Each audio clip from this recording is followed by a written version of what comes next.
mbokk yi on s'est beaucoup battu pour un projet te projet boobu mooy sauver le Sénégal te projet boobu mooy sauver le Sénégal. Affaire Kocc, El Hadji Babacar Dioum accepte finalement de parler. am na lu yees ci mbirum kii nu jàpp njort ne mooy Kocc di El Hadji Babacar Dioum te moom sax nag nee ñu daal may wet ne du Kocc waaye daal ay révélation ngi nii yoo xam ne révélation yu day waar la de ndax am na turu kuñ ci tudd koo xam ne bu dul ñaar kooku moom kilifa la ci réew mi. révélation yi boobu ci libération ñeel kii nu jàpp diwee ko turu El Hadji Babacar Dioum moom day nee ñu bii yoon nangu naa wax lool nanguwu ko woon waaye day bu ko juge bi wooyee di ko diglu bii yoon nag nangu naa wax ak juge bi ca wax ja nag daal dinay daal jël mbir yi yëpp daal di koy wékk ci kaw El Hadji Assane Demba mii moom daal dugal na ko wax na daal ci moom yu bari nee na El Hadji Assane Demba mii ci boppam moo sàkku woon ci moom mu di ko wooyee el professeur loolu la ko daal mu di ko wooyee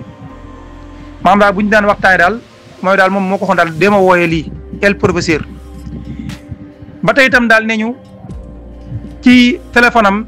enregistré na ca benn turu koo xam ne ma ngi ci bind wala la koo xam ne daal numéro ma ngi ci bind MBD privé mu nekk contact boo xam ne nag daal contact boo xam ne doon na ci envoyé ay message moom El Hadji Assane Demba moom yi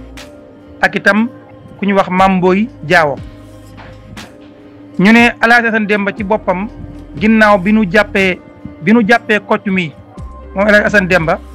ma ngay wax ak MBD moom yi naan ko laataa ngay wax bala ngaa wax xoolal bu baax a baax a baax a baax lenn rek daal moo may jaaxal mooy ngeen wax ci man maanaam daal ngeen wax ci man mooy ngeen tudd ma rek moo may jaaxal ba tey nee ñu El Hadji Assane Demba toujours ci ay message am mi ngi wax ne daal histoire bi dëgg-dëgg ñetti nit rek ñoo ko xam